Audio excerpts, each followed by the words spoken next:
And I don't know if you have video. Good evening. I'm Jessica Robledo. I'm the Pflugerville Police Chief. I've been here for 3 years and I'm happy to be here. And I'm your co-moderator for this evening. I'm Shuronda Robinson, founder of Adisa Communications here in Austin, Texas. Keivon and I will be your moderators for this evening, and we'd like to take a moment to share with you what's happening tonight and why. We're going to be talking about the intersection between race and justice as it pertains to the greater Austin community. And we'll be introducing our police chiefs in just a moment. Right now, our entire country, as well as other places in the world, are rightly focused on these issues. And we want to help with the conversation between community leaders and our local police departments. Now, you may wonder, why is Mosaic Church hosting this conversation?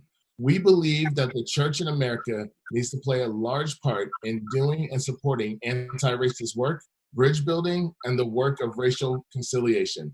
As a multi-ethnic, multi-generational church with people from all walks and political backgrounds, we feel called into the justice spaces of our community and want to help to give a voice to those who are already doing the work.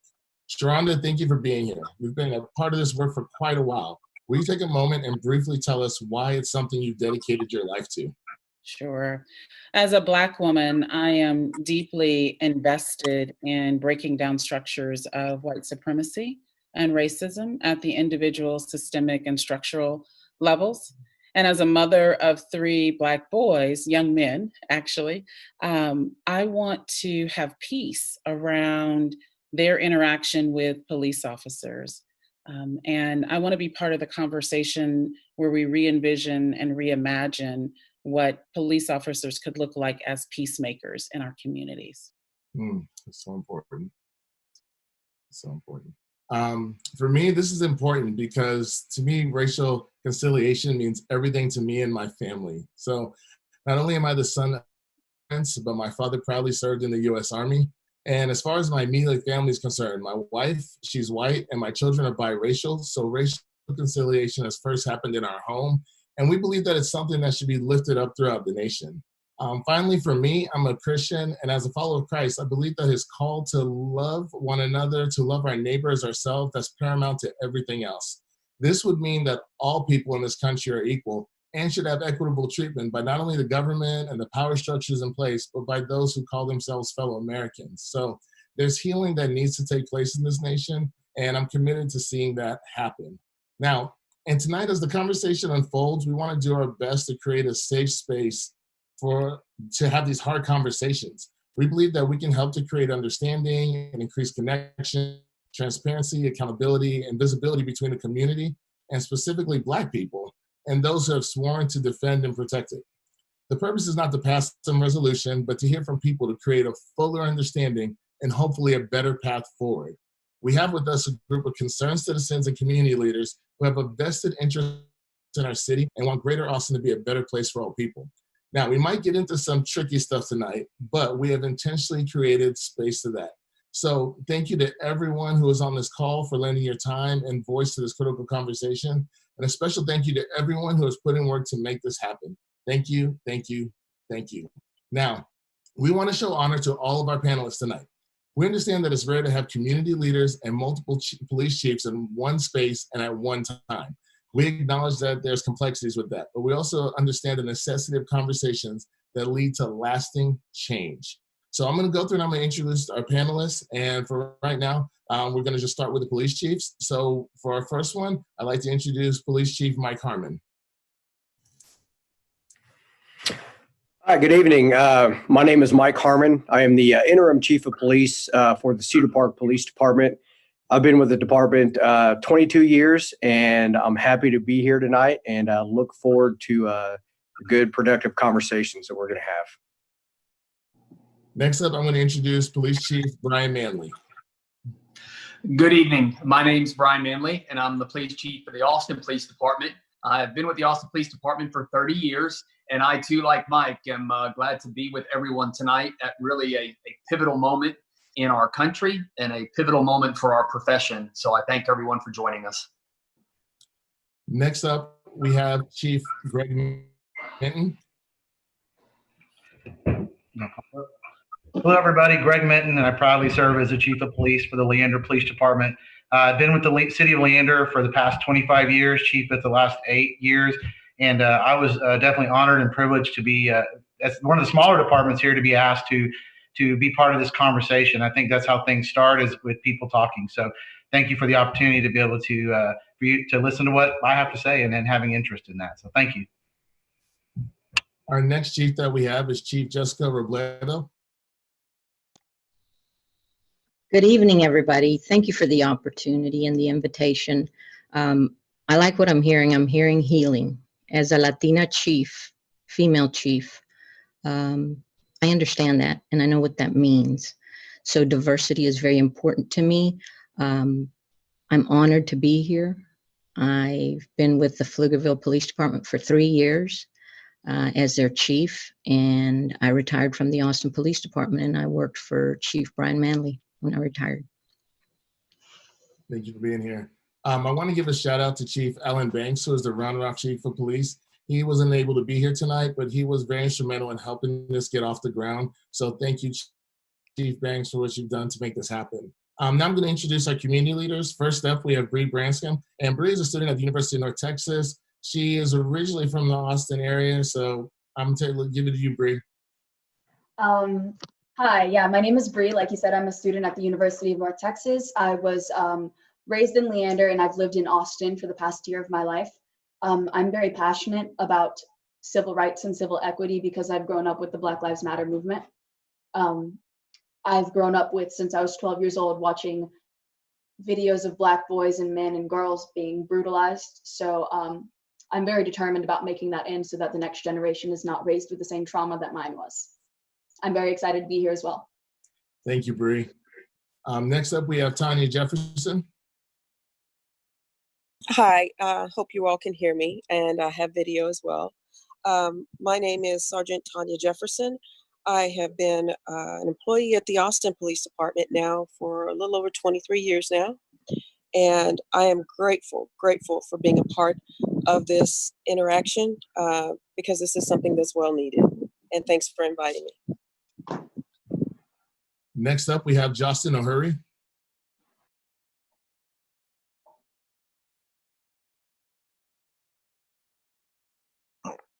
Hello, my name is Johnson O'Hurry. I'm an assistant district attorney with Travis County. I've been an assistant attorney in some capacity for about 8 years. What that means is essentially I seek justice through the criminal justice system by prosecution, not necessarily always prosecuting a defendant, but if I'm taking a look at a case, there's a strong possibility that there will be a prosecution. Thank you. Next up, we have Morgan Stevens.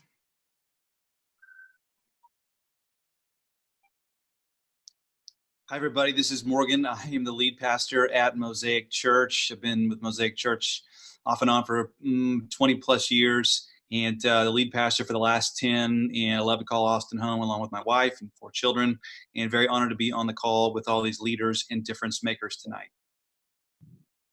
And we have Wendell Williams, who's one of our pastors here at Mosaic, and he's our community moderator for the evening. He'll be popping in from time to time with our audience questions. Good evening, everyone. Glad to be here. If you're at home, wherever you're viewing from, you're a critical part of this conversation as well. And so if you have questions for our panelists, send it in, but make sure you indicate which panelist it's addressed to. Otherwise, we'll put it into our general question bucket and it'll go to the entire panel. You can text in your questions to 512-710-5141. That number one more time, 512-710-5141. We hope to get as many of your questions in as possible. All right, thank you, Wendell. Tonight's discussion is divided into 3 parts that will last about 90 minutes total. Throughout that time, we will be taking audience questions. All right, here we go. I'm gonna start off with Bree. Bree, I've got a question for you, and we'd love to hear your story. So you've been involved in various protests since they've begun in Austin, and you've documented them on social media. Can you briefly describe your experience during the protests over the past few weeks? Yeah, so I've been present at the, I believe like 5 protests now that took place outside of the Austin Police headquarters off of East 8th Street. I was also involved in a protest that happened in Cedar Park and Leander. They're kind of the same town to me. I know they're not, but they're kind of the same town to me. So I was present at a protest that happened there about a week or 2 weeks ago.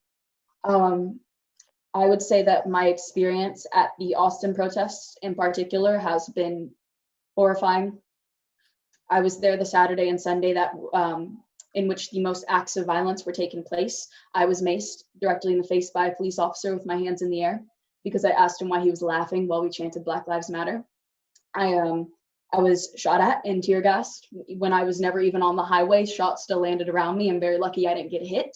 Several of my friends did get hit. I helped one young man whose hand was broken. I had a friend whose arm was shattered by one of those beanbag rounds. I watched as Bradley Levi Ayala was shot in the head. I watched that 16-year-old boy drop. I listened as officers said things such as they would rather spray us all than listen to us. I listened as officers, I was up by the highway at one point, not on it, and I listened as officers directed each other to fire at retreating backs. At one point, one officer said, "They're shirtless, red bandana, running away." He was directing somebody to shoot at a person who was running away. I also saw a shocking amount of apathy on behalf of the Austin police officers. There was a lot of laughing those first 2 days. I understand that behavior was corrected, but there was a lot of laughing. There was an officer who said that sometimes he did like the bad cops. There were officers who mocked women who came forward and shared how they had lost family members to police violence. So while that behavior was corrected in the following protests, and there was much less laughter and there was much less mocking, that was still present and that was still alarming. I did have some good, genuine conversations with several officers. I won't say that there were a lot of good conversations because it seemed that a lot of the officers weren't educated on what they were speaking about. But specifically Officer Pastor, Officer Thomas, and Officer Smith, I had very good conversations with them. One of those officers is a Black female officer. She's fairly new to the force, to my understanding. She was very understanding and empathetic. But yes, it was shocking amounts of violence. It was shocking amounts of apathy, and it shattered my trust in the police. I have never distrusted the police fully in my life, and now I do, because not only were there officers who were blatantly abusing their powers, there were officers who were sitting by and watching it happen. Thank you for sharing with us. Sorry to hear that. Thank you, Bree. Yeah. So, Chief Manley, when you hear that kind of story from a resident of Austin, how do you respond to that?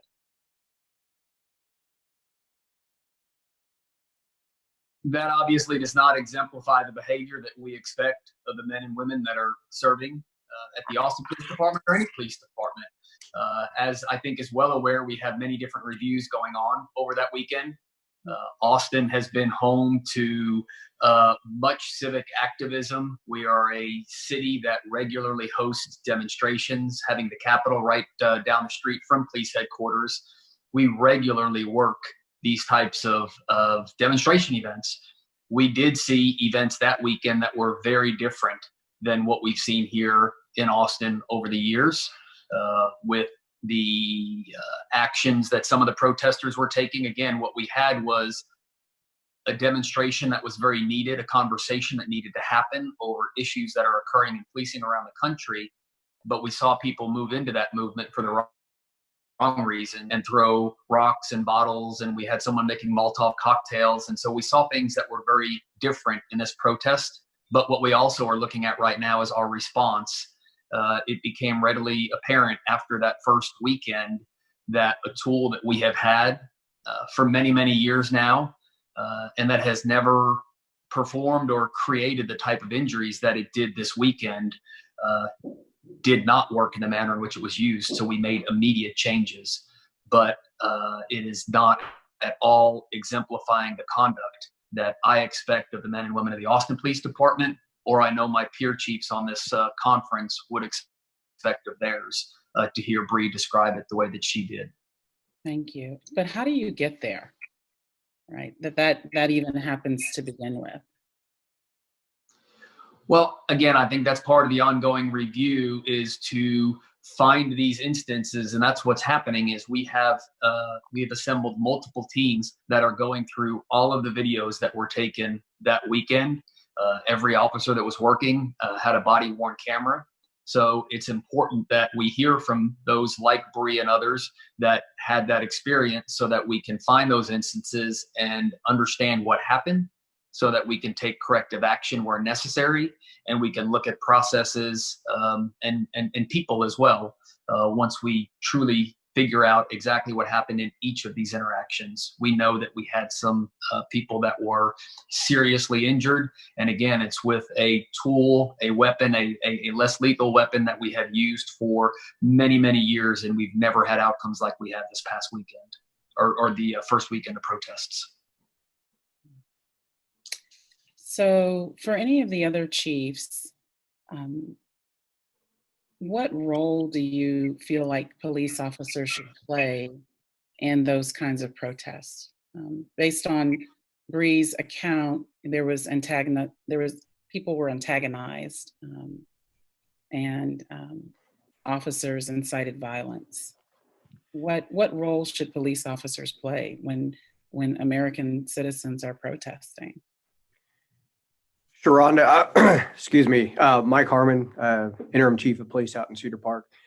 I'll give you two examples of the protests that happened out in Cedar Park, and I think Bree said she was one of them. And just to confirm, Bree, were you involved at the one that happened at the first one over at Quest Village, or were you over by the rec center?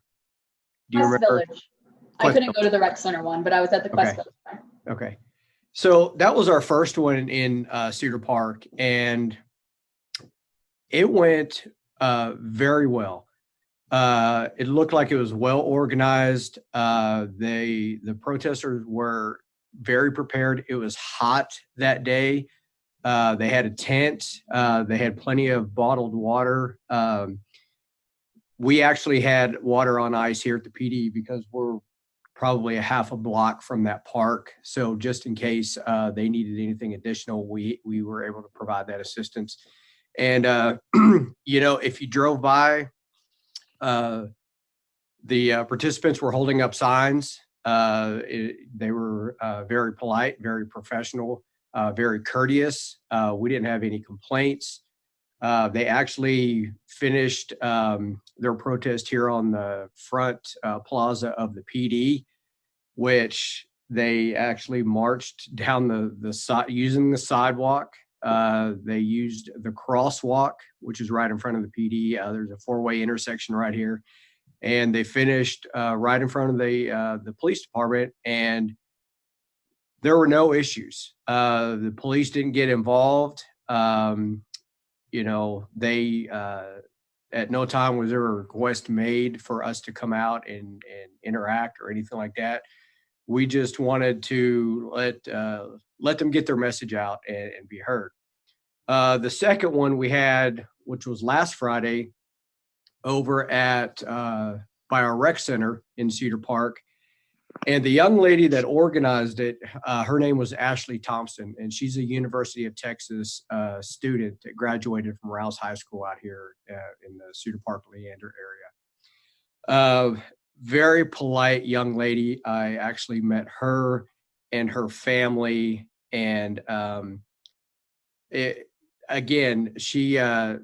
told her that her family should be proud of her because she started her messaging on social media, and it grew. And I think I'm going to guesstimate 170, maybe 200 people showed up. Bree, does that sound about right? I don't know if you heard anything more about it, but you know, I met with her beforehand, and you know, I just asked her, you know, how many people they had, or she had thought were going to show up. She didn't know, of course, to, you know, get a specific head count.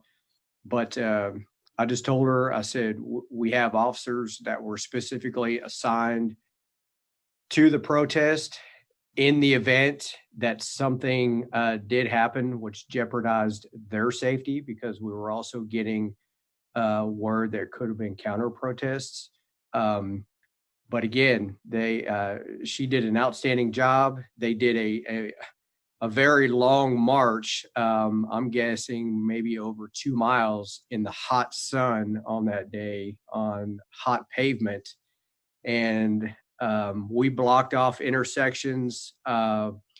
We blocked off driveways because they went in front of, if you're familiar with Cedar Park, they went up 1431 and then went north on 183A, which is a lot of shopping centers, where the Costco and the Park Shopping Center is. So we didn't want to have to worry about traffic. I'm sorry. Chief Foreman, yes, ma'am. Is there a difference in the training that police officers would receive in Austin versus Cedar Park? You know, that's a good question, and I can't answer specifically for Chief Manley in his department on what type of training that they receive. We receive training as far as when it comes to, you know, protest, mass arrest, riot control, things of that nature. And I'm not sure if it's exactly, it may be along the same lines as the Austin Police Department. I know a lot of police training is very similar, but it's kind of tweaked and tailored to the specific department depending on size, because they have a lot more resources than we do and staffing. So we kind of tailor it to a little bit to our department because we're a lot smaller than Austin. But you know, that may be a question that Chief Manley can answer as far as what kind of, or what specific training they have over there. Right. Certainly. So we I do want to go back to Bree. You talked about what happened for you shattered my trust. That was your statement.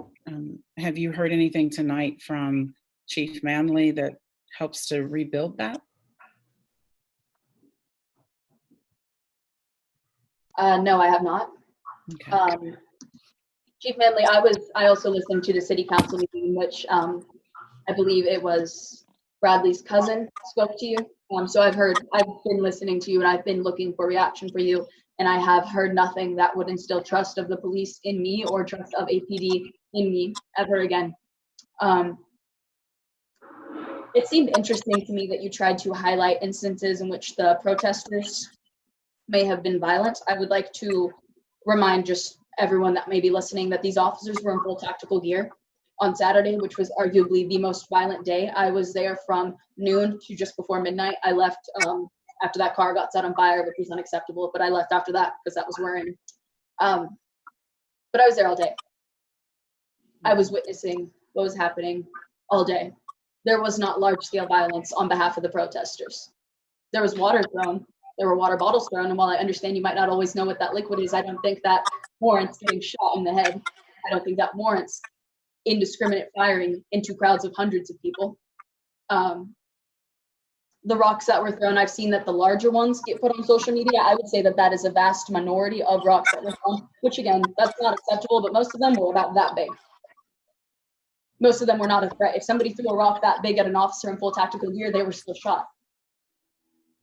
They were still fired upon. People who were helping, who were medics, who were helping, were fired upon. I tried to help somebody who had gotten maced and was threatened to get maced myself. So no, nothing of what you said sounds like you are fully taking accountability for the full brutality that happened that day. Because I spoke to several officers and I asked them why that was what occurred on Saturday, and they said that is what they were trained to do. So we're going to continue to incorporate other voices in tonight's conversation. And so, Justin Ohure, who was introduced earlier. He works for the district attorney's office, but tonight is not representing the district attorney's office. But the question that we have for you is, what role does the district attorney have in holding police officers accountable for misconduct beyond shootings? Go ahead, Justin. So one thing I can say I'm pretty proud of for the district attorney's office, and if you've been following the election, I'm sure you've heard of this, but it's the civil rights unit that had been started prior to this administration. The way cases were handled, I believe there's what they call a critical incident unit. Our DA's office would review it, and certain cases would just broadly be presented to a grand jury, but there wasn't necessarily any direction. There wasn't necessarily a strong statement from the DA's office that, yes, we believe this case should move forward.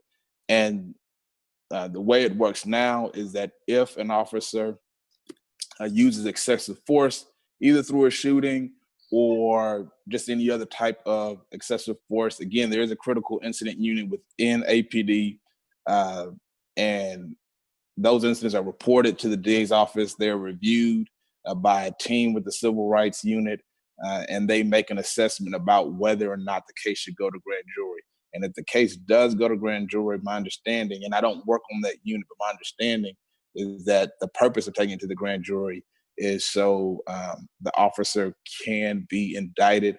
I know, I don't want to quote the number incorrectly, but prior to 2017, spanning at least a decade, maybe there had been one indictment.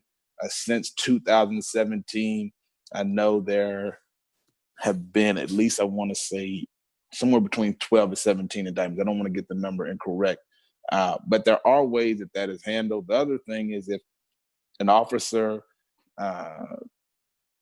is somehow admonished by their job, admonished by APD, there is a personnel file that the DA's office keeps if that officer were to ever come and testify, and that information is released to the defense attorney. Those are really the ways. And I believe just recently, the DA's office opened a complaint portal as a result of the protests. Okay. Thank you. So, Chief Reblado, what can an ordinary citizen do in Pflugerville? And I'll open this question up to the other chief that we haven't heard from as well. Thank you, Justin, for that overview. But what can ordinary citizens do as a response to misconduct, in addition to organization and demonstration and protest? Is there a way that we can hold police accountable for these actions? Yes, ma'am. First of all, I wish Bree was standing in front of me, because I want to say, I'm sorry. I don't ever want to leave anyone, any human being, feeling the distrust that you feel towards police that you do. That's not okay with me. And I know it's not okay with the rest of the chiefs. I am so sorry, dear. We strive every day and we come to work to serve. What can you do if you see police misconduct? I know every single chief on this panel would want to know. I get emails, I'll get calls.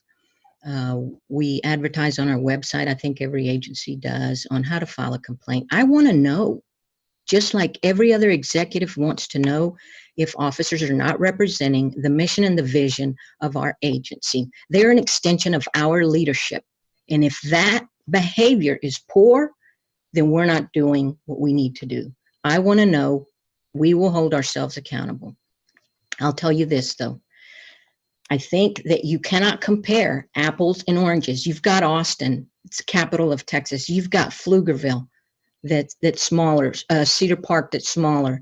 So I think the things that are going to happen in that community are going to be a little bit different than in ours. We had our very first march.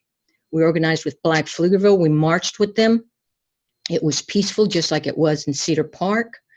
And then we had our very first car parade the day after Juneteenth. So we were very proud of that. But it depends on the community. It depends on the relationship. that's being established, and the flow of communication and information going back and forth. So it's very hard for one of us to Monday morning quarterback anything that's going on in Austin, even regarding their training or stuff like that. I really don't think it's fair. Thank you. Thank you. Thank you, Chief. I think that the Black community has a real painful understanding of the historical context of policing, particularly in the South. And so I'm just curious about when we talk about training, and Chief Manley, I'd love to get you back into this conversation. When we talk about training, is there recognition about the history of how police slave patrols were created? And that formed the people who were yearning to be free from an oppressive system. Police departments and agencies were founded based on those systems. And I guess more importantly, what work is being done to deconstruct that history so that Black people in particular are not profiled and abused at the rates that we see today? Do you see a connection between that, and how do you address that in your culture and your training? I actually appreciate that question and the timeliness of it. We just finished the creation of a history of policing course that will now be integrated into our training academy for all new cadets to go through. And we're working on a way to get this integrated into the rest of the department to address those very real issues you just brought up. We bring young men and women into this career. They're very idealistic. They want to help. They want to do great things. And they come to us with all good intent. And they realize that first day they put this uniform on, they put this badge on, and they're so proud of it because they've worked so hard for it. But what they fail to realize is when they're putting on this uniform and this badge, they're also putting on a couple hundred years of history that does not always reflect what policing should have been on, because we've not always been on the right side of social issues. And so it's important that our officers understand the history of our profession, whether it be back in the civil rights era or, even recent times. We've had serious issues we've had to deal with, but particularly for being the chief in Austin, a city that was founded on segregation. If you go back to the maps of 1918, you'll see that you lived where the map told you to live based on the color of your skin. And although Austin has made a lot of progress, we still have a lot of work we need to do to root out the institutional racism in so many of the structures that exist in Austin. So this was a step forward for us in police training, bringing in this historical context so that we can make sure that our cadets, our young officers, truly understand when they're interacting with the community, they are being held accountable and being seen through the lens of the actions of those that have gone before them, and in a profession that has not always been on the right side of social issues. So are you saying that the Austin Police Department is racist? I'm not saying that the police department is racist, no, but we just had a very thorough review of the police department that was done, and it pointed out things that are very concerning to me. And this was a law firm that was brought in to review some incidents that happened late last year with members of the organization. And that review did highlight concerns that exist within my organization, men and women in my organization that are concerned about racism within the department. So do we have officers that are inequitable? Absolutely. Do we have officers that have the right opinion on issues? I'm certain that I do, and we work to root them out. But the institution as a whole is not. We have to, as chiefs, do everything we can do to identify those officers that should not have the privilege to wear the badge and to serve the community that they've sworn to. Thank you. So I'm going to move to a question around diversity. And so Chief Harmon, I'm going to come to you. What are you doing to increase diversity in your department? And specifically, what are you doing to add Black people to the police force?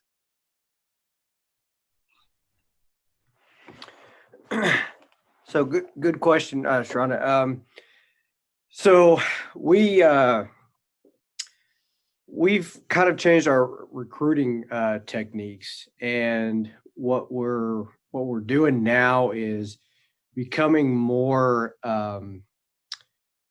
one-on-one with candidates, because what we're finding, especially with African American or even females that want to get into the business, is they don't really understand a lot of the, I want to say issues, but culture and shift work and stuff that comes along with police work. So we are actually assigning specific what we call recruiters to the candidates that are applying with us to basically bring them into the department on the front end and make them feel at home. And we go out, introduce ourselves to their families, bring them into the police department. We want them to start feeling at home from day one when they're going through our process.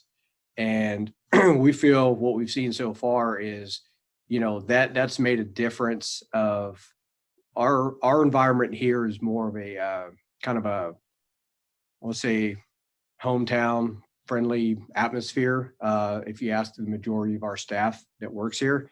And that's what we strive for in the very beginning of our hiring process. Thank you. Chief Minton? Ma'am. Same question for you. I think we're doing a lot of the same things that Chief Harmon was talking about. One of the things we talked to our recruiting division about is just to, we go all over the state of Texas, north, south, east, and west. And some of the things that we're trying to do from our own department is to do some recruiting videos that highlight minority officers that we have within our department. So, when we send them to recruit as well, that they can talk about their experiences when they may try to recruit somebody, a black female or a black male, and they're kind of talking about their experiences because maybe there's a distrust there or something about the profession or the job, and just so they can use their own testimony to what our department's about in trying to diversify. So, that's always been a challenge, I think, for a lot of the smaller agencies, because the larger agencies can usually draw in more people. So for the smaller agencies, and Chief Robledo may be going through the same kind of things. It's just we're all kind of competing for the same people, the smaller agencies. But I think each of us are actively trying to recruit and find different ways to bring minorities into our agencies. Thank you. Pastor Morgan.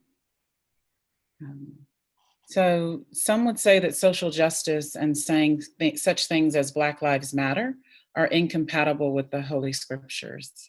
So what would you say to that? Sure. Well, it's a great question, and it's obviously one I think that people at large in our culture and that in churches can feel too. I think people struggle with that saying for a couple of reasons. And one is sort of cultural, and one perhaps is a little more scriptural. So again, as a pastor, I'm sort of talking from my bent, my background, which is more theological and pastoral. I think people struggle with it, first of all, because they would equate the affirmation or the saying of that statement perhaps with an endorsement of the entire Black Lives Matter movement. And so if there are specific, points along the way where they might disagree or have a struggle with, that they feel like to say that then is sort of bringing it all under their tent. And to which I would say that we should be able to let those words stand as they are. I've said that, repeatedly from the pulpit over the years and emails and social media. The second reason that I think people struggle is because they feel like if those words are said or one group is affirmed, it's inherently a devaluing of another group, of another ethnicity, to which I would reply that, again, from a Christian background, again, I'm pulling from the Christian scriptures here, the Bible, that we see for sure the God of the Old Testament. We see Jesus highlighting different groups at different moments. There's a theologian, big time guy, Nicholas Wolterstorff. He says that God basically has a quartet of the vulnerable. The widow, the orphan, the poor, and the alien, which is an immigrant without rights. And so you see throughout the scriptures God holding up different people groups and saying their lives matter, like widows matter and orphans matter. And so these are even people that were within a system that was commanded to care for them. And so even though there wasn't inherently bias against them in the system, actually it was pro them, there were still points at which people were not doing what they ought to do. And so just because even the laws may be in a good place, if culture isn't and there's not an affirmation, then we sort of miss the point. And so I don't think it's incompatible with scripture to say that, because again, at different points, Jesus highlights the prisoners. They go visit prisoners, the thirsty. He lifts up and says, hey, these groups matter. And so there's different moments where, especially in history, different groups matter. And I think when we look at, again, the historical inequitable treatment of African-American people, that we should be able to say, if perhaps some of us for the first time, and with conviction, that Black Lives Matter. And so it's an honor to step into that space and affirm that, because I think the Christian scriptures give us very robust resources to be able to affirm different groups matter and not have it simultaneously devalue any other groups. When God affirmed the quartet of the vulnerable, he's not devaluing the majority people or any other culture. He's just saying, don't forget, remember, and do mishpat, which is justice. So. Perfect. Keivon, you're going to jump in here? Yeah, so thank you. Chiefs, if any of you are people of faith, what role do you see your faith playing in the policies that dictate how officers should respond to people? Well, I'll jump on that first. I think obviously our policies are all driven by the sanctity of life and the values driven morals, and so much of that comes from faith. I think that faith plays a strong role in what officers do day in and day out, regardless of their individual specific faith, in a way, serving those in their moment of need. And so much of that comes from scripture as well. And so to me, I think it's part of the guiding principles. What we find in our faith tends to really lead those more idealistic policies and general statements we have for our police departments about our purpose and how we should serve. Any other police chiefs would like to respond to that? I will. Okay. Our vision statement is to lead with a servant heart and to embrace our diverse community and partnerships to become one. So Chief Manley is right. We all have our own faith that we believe in, and we all believe that we should treat one another as human beings with dignity. This badge does not give you the authority or the right to take people's dignity away. So I think we're here because sometimes some have, and now the broad brush has been painted for the entire profession. We've got to make it right. We've got to go back to the basics of why we do what we do. We took an oath to serve and protect, and to take care, and to be peacekeepers and guardians. And I think that as we move forward, we will move forward away from the mentality of that militaristic authority. I think we're all striving to get there. Chief, do you think that there's a way to instill that in your officers? I loved everything you had to say. Is there a way to kind of do that, to have a servant's heart and lead that way? Can you teach that, or do you look for that when you're hiring? How does that work? I painted it on the walls at the PD. Nice.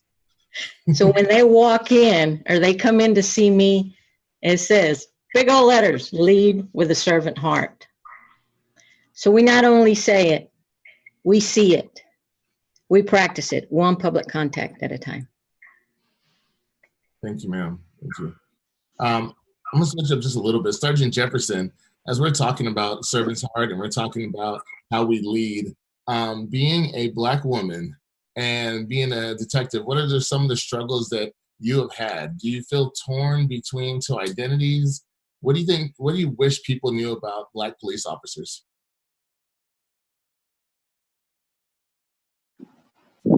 Okay, I hope you all can hear me. I have been, as you all may have known and you may not, one of the biggest critics of our leadership right now in our department. I, yes, am one of those that's torn between being Black and being a police officer. And it's hard to see all the racial injustices that are going on right now and not say something. I have been one of those. That's been the problem. That's sat on my hands and stayed quiet for a long time. I started reaching out and coming out after we had the issue with Assistant Chief, ex-Chief Justin Newsom. That hit home with me. After that, and we started standing up and saying something after that incident happened, so many more African-American officers started coming to us and saying, these things aren't right, even within our own system. Our problem right now within our department that I'm seeing that we're facing right now is mistrust and disparity within our systems. We have that. My problem I have right now, as Bree said, is trust. How can I expect Bree to trust me as an officer, as a sergeant, when I don't even trust within my own department, my leadership? I have a problem right now with that. I have not had a problem with telling Chief Manley. I've lost my trust in him as a leader because he could not stand up for us as African Americans when injustices were done and said about us. And still, we have had a resolution put in place by City Council that African American officers held their hats on. We felt like, yes, finally, change is going to happen. Something's going to be done. Still nothing. There's been a closed door on that 5th floor. No one's come out and spoken to African American officers. No one said anything to us, asked us what would you want to see change? Where do you see the injustices? We've been begging for this, have asked for Chief Manley to meet with African American officers. Refused to. We've asked on 2 separate occasions and we can't even get a meeting. Maybe we have to be like Just America, out and protesting to sit and ask for a meeting. But we couldn't get that. So for me, I wish I could have stood on the other side of that barricade. If it wasn't for a policy put in place, I would have, because I feel everything that they're going through. We're feeling it every day within the department right now. So we have problems. We have serious problems right now within our system.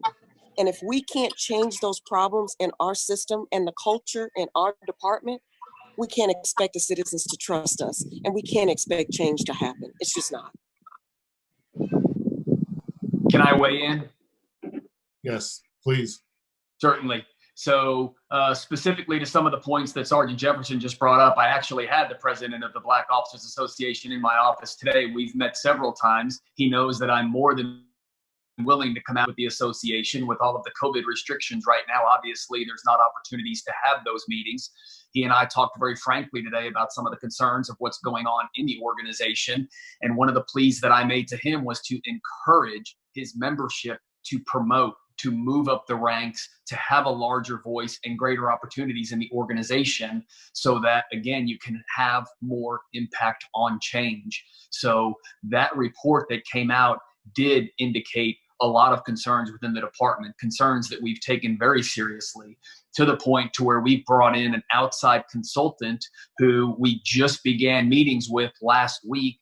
She is coming in. She is going to do an assessment of the Austin Police Department from that cultural and racial lens so that we can figure out where the issues are in the department. How systemic are they? Are they policy driven? Are they person driven? And how do we make the fix? So we are doing a lot to address the issues that have been brought up. And I am more than willing to meet with any of the associations. Again, I met with the president of the Black Officers Association just earlier today in my office. Chief Manley, one of the things I'd like to ask you, or any other chiefs for that matter, is how do officers get promoted? I've talked to a few different officers, and some of them have said that it's just time, or it's just, it's not. Is it according to merit? Is it what they do? Is it they're promoted because they've done good work, or they've shown to be anti-racist, or they've shown they have a good track record, or they've shown not to have police brutality? What is it that is able to help officers, especially Black officers, be promoted to those positions where they have some power? That's one of the challenges that a lot of police organizations face. We are a civil service police department, so civil service really drives our promotional system, other than what is agreed to through the meet and confer agreement that allows us to make exceptions. So in our department, the rank structure, you start as a police officer. The promotable ranks are then to detective, sergeant, lieutenant, and commander. Each one of those promotions is driven by a written test. And then those that are for the supervisory ranks of sergeant and above, we do assessment centers where we put our candidates through simulations and job tests, the things that they would be expected to perform in that next rank, and they're graded, and then they're ranked based on that. There are additional points that are given for education and also for tenure with the department. So that can influence a candidate's final placement on the list, but every promotion up through the rank of commander is driven by that testing process. As the chief, I only have influence over the executive team, which consists of my 5 assistant chiefs and my chief of staff. So those 6 positions, I have the ability to appoint those, but every other position in the department is tested for. And then the other issue that comes up is transfers, because obviously there are jobs in the department that offer more opportunities. And so that is a policy that is frequently looked at, is how do we handle transfers within the department so that they are fair and equitable? And one of the things that I had put in place several months back was a review of the process by which officers get selected for different jobs, when there are oral board interviews, the structure of the interview, who sits on the panel, and how do you ensure consistency. But the shortest answer is testable all the way through the rank of commander. I only have direct say-so over 6 positions, commissioned positions in the department, and those are my chiefs. Keivon, oh, I'm sorry. No, go ahead. I'm just going to, Cedar Park is also a Chapter 143 or civil service agency as well. And similar to Austin, it's a written exam, a assessment center, and both are weighted on different score level, and then seniority points, and then there's a list created based on the outcome of your points and stuff. And the chief at this department only has basically 3 appointments: the assistant chief and then the 2 commanders positions. So Chief, if that's the case, does any of the officer's track record come into play when they go to the assessment center? So it does during the assessment center. We have in our contract, we have to where 2 executive staff members sit on the assessment center board as well, because we've had issues in the past where people weren't exactly truthful in the board, actually got promoted when they shouldn't have. And the association during our meet and confer contract wanted more oversight actually on the assessment center. And so their background at the department, what they've done, disciplinary, everything comes into play on the assessment center. Okay, so it's a matter of policy that officers may or may not be promoted. Would you say that's correct? It's set up that way, and you have no direct involvement with that. No, I don't have any direct involvement in it. The only involvement is, and again, through the meet and confer that the association put in place through the meet and confer contract, is the chief basically can pass somebody over that is on the list that may have had significant disciplinary issues or issues in the past that may not be a good fit for a supervisor. And then in the last contract, the association also put in a 1-year probationary period for supervisors. So when they get promoted, they're on probation for a year, and they can be demoted back down to their previous rank without any right to appeal based on if they're not a good fit, if there's disciplinary issues, whatever it may be.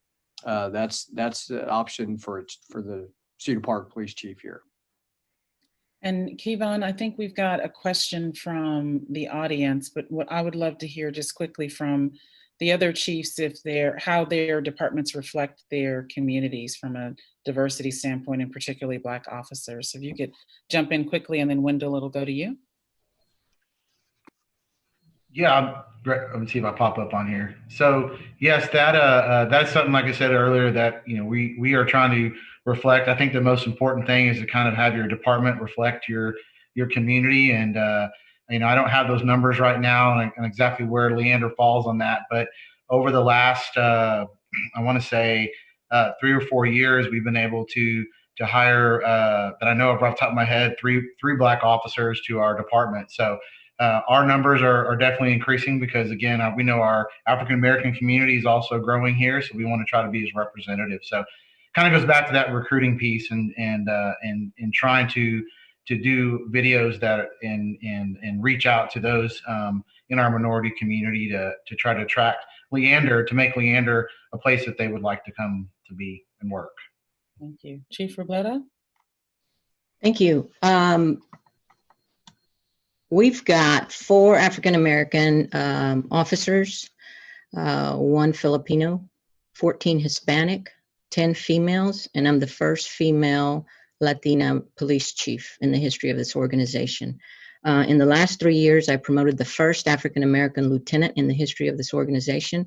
I promoted the first female commander in the history of this organization. And I wanted to chime in on the previous question on testing. Pflugerville is an at-will employment agency. We're not 143 like Cedar Park in Austin. So I look at a lot of things. If you have been in trouble before and it's substantial, if you've got an internal affairs history, I'm going to look at that and I'm not going to let you test. Or I will have the option to bypass you. You're also on probation for a year. And if you are not meeting the leadership expectations, you will be demoted back to whatever rank you were. And we do take a written test and we do have an assessment. And then they come and they meet with the chief and we'll have a little chat on what my expectations are. So. Thank you. All right, Wendell, you have a question from the audience? Yes, we've got several questions in, but we've got one here from Jennifer from Austin. She says, how do any of the chiefs deal with embedded institutional racism versus those good cops that aren't racist? In other words, can they specifically say what measures they are taking to be anti-racist versus just saying they're not racist? Thank you for your question, Jennifer. Who wants to start with that? I'll jump on that one first, and because we're kind of right in the middle of this. As I said, we've just hired a consultant who works in this space. She has worked before with a large state agency that was trying to root out issues with racism, where they were finding that children that were abused, those that were removed from the home, being removed from minority home is much more likely than a similarly situated non-minority child. So she's got a lot of work in institutions, governmental institutions that have issues with racism or inequities. And so we are bringing her in to really take a look from the top down at our organization so that we can input those measures. We're all doing what we can, obviously, to train our officers. We have put every single Austin police officer through implicit bias training, fair and impartial policing with Dr. Lori Friedel out of Florida. We invested in that over a 2-year period, sending every single police officer through that, because we recognize that everyone will have biases, but it's important that we take the steps that our officers recognize them and that they don't act upon them. And so what we're all looking at now is ways on the front end to try and be that gatekeeper and not let that person in the organization in the first place. Looking at our recruiting processes, looking at our vetting processes. We do a lot in the area of background investigations. We look into not only the history of our applicants with where they grew up, their friends, their employment, but we look at their social media accounts and all of that, trying to find any indication that we might have someone who is not properly suited to be a police officer. And then what we're going to do right now, obviously, is look at the system as a whole as we go through this upcoming review process to see where we can make additional improvements. Thank you. Chief Minton, specific steps to deal with institutional racism? You know, I'm gonna be honest with you guys. You know, it's a lot of these words, like even anti-racism was something that I didn't even know or haven't heard about until all this kind of came about. You know, because I think it's easy to say, and you know, when you hear stories, you say to yourself or think to yourself, you know, I'm not a racist person, and I don't feel that way. I don't think that way. I don't do things that someone that I would think would be racist would do. And so as I kind of looked into this, I found, you know, when after the incident happened in Minneapolis with Mr. Floyd, you know, the big question was about putting something on social media and about how our department felt, because our whole department was hurting. But, you know, you talk to some individuals and they're like, well, you don't want to say anything. You just want to kind of just let things pass. But I struggled with that. And you know, when I kind of looked up, when I saw somebody send me a questionnaire and it was about anti-racism, I had to Google it to see what that actually meant. And when I realized that it's not saying something about something that's bad, that's the problem of not being vocal and talking about that. So I sat down and I wrote down exactly what I wanted to say on Facebook without even really asking my PIO or my city if I should do that, because I felt it important to say something and to let people know how I felt and how our department was feeling, because the conversations that we were having, it's a lot easier for me than it is for probably Chief Manley, because I have a small department. I know all my officers personally, and we have these hard conversations and talked about how they felt. And even they were kind of like glad that I said something, because they wanted to see where our department took a stand. So challenges are different, obviously, than for larger cities and or small cities, but it's something that we're working on, because, you know, we don't want anybody like that out in Leander. We don't need those kind of issues in Leander. And even for us, it hurts to see that happening in other communities. Thank you. Chief Herman? Sure. I just wanted to kind of touch base on what Chief Minton was saying, that, you know, I think Chief Robledo, myself, and Chief Minton have an advantage of working in a smaller agency. Unlike Austin, we have 99 sworn cops out here, and there's really 2 ways in and 2 ways out to this building. We have 1 building, and I see the majority of the staff on a daily basis.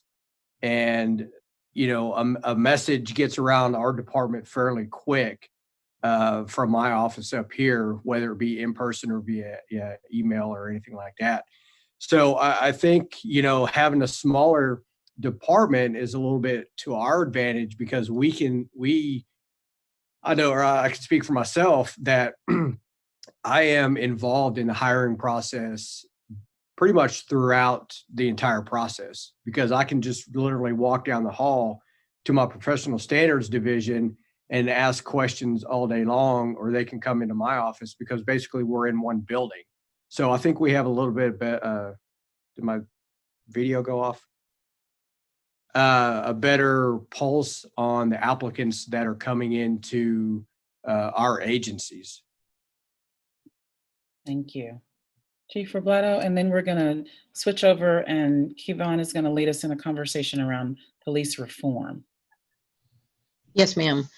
Our agency, when I first got here in 2017, we were already taking implicit bias training. I think that's very important. We're taking it again. We're not waiting for the TCO mandates to come out. We're all jumping on it and taking it again. You know, we all, I think every agency does a racial profile report. Some of us hire a consultant to look at our data, our stops. But most importantly, just what Chief Harmon said is we talk about it. When George Floyd happened, I came out with a video. I was a bit passionate. And I wanted people to see my passion. I wanted my officers to see my passion. I made every show up, and I had them talk about it in show up, because I wanted the sergeants to be talking about it. I wanted to be in the room. I wanted to hear their passion. Everybody was upset. Everybody was upset. That gave me a good feeling, but I knew that we had more work to do, because at the same time, we're all in this together in this profession to make a positive impact, not a negative. We're never going to be able to erase that. I will never be able to unsee that video for the rest of my life. Thank you, Chief. Bree, did you want to say something?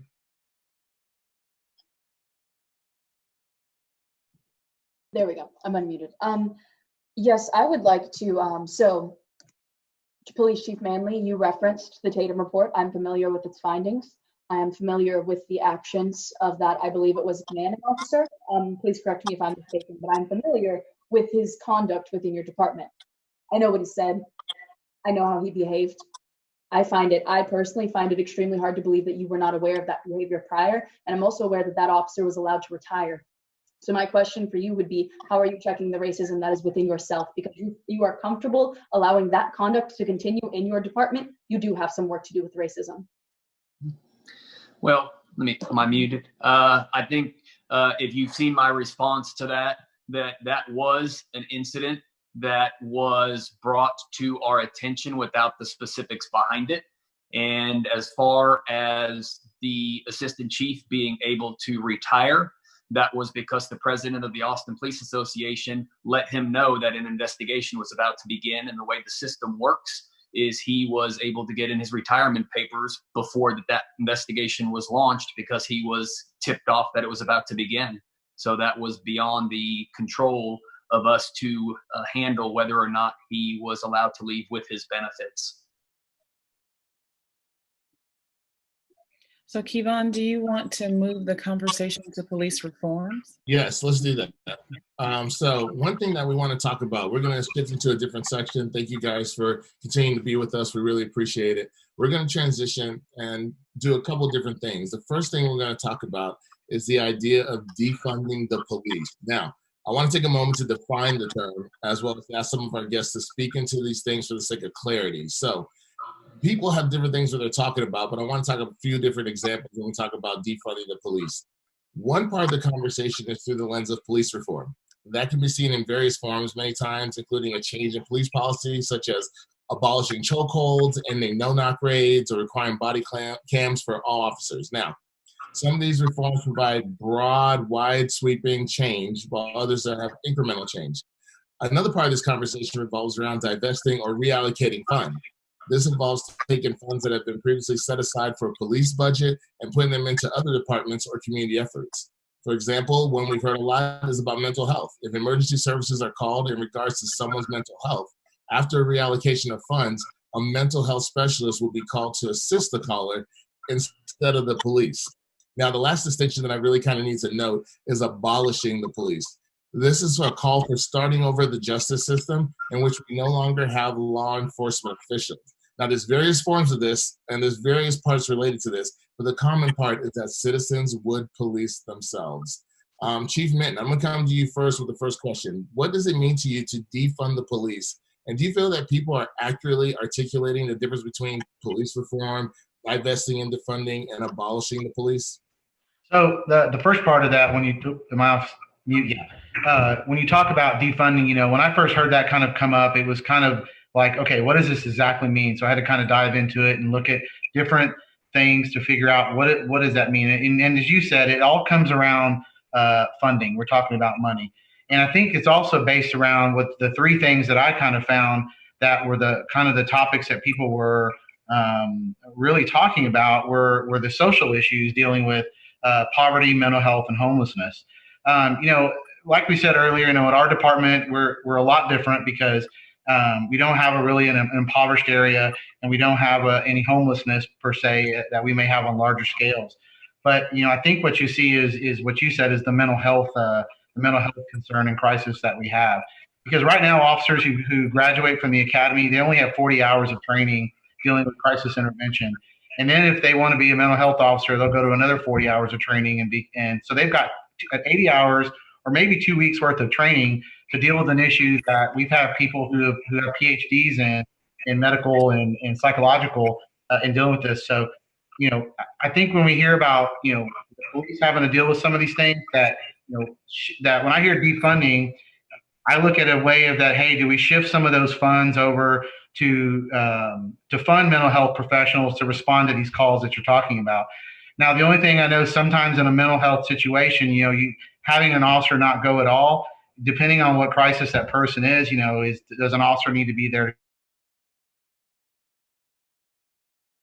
My tenure in working in law enforcement, and I had the fortunate benefit of having a mental health professional that we could call to actually respond to these kind of calls, which slowly went away to the wayside. And now we're kind of expecting officers with minimal training to deal with these kind of things. But again, it may be at a different level for the city of what I have compared to what Chief Manley has to deal with. Thank you. Chief Manley, I'm gonna jump over to you. So we have heard it said that you do not support defunding police. If that's the case, what transformative changes are you prepared to implement that do not include variations of things we've already tried, like community policing? Like, what does your imagination conjure up as an out-of-box solution if you are not for defunding police? So we've talked a little bit about it, and I think that this is probably where every chief would go. And first of all, that is the mental health issues that we get called into. I think what we see today is police officers are far too often called into situations for which they are neither the best trained or the best equipped. We're just simply the only ones that are available to handle those calls. One of the things that we're doing right now, I think that is innovative and is offering promise, is a 911 diversion program where we actually have counselors in our 911 center. So if we get that mental health call into our 911 center and it's not one that involves an immediate threat to life or danger, then we can actually have that call sent over to one of the clinicians right there on the dispatch floor, and they can try and handle that through counseling so that we don't have to have a response from an officer, which, as we far too often see, the intersection with mental health and law enforcement has bad outcomes. And so that's something that we have done a significant amount of work with. We continue to look for improvements in this area as well. One of the programs we're looking at right now, although I can't say we would go to it, but there's a program in Oregon, Eugene, Oregon, called the Cahoots program, where it kind of describes what you're talking about, and that would be the possibility for a response of a mental health professional without that law enforcement officer presence. Typically what we hear is that the mental health clinician does not want to go into the unknown just because you don't know what that danger might exist. So typically the officer will go, make sure the scene is safe, and then leave.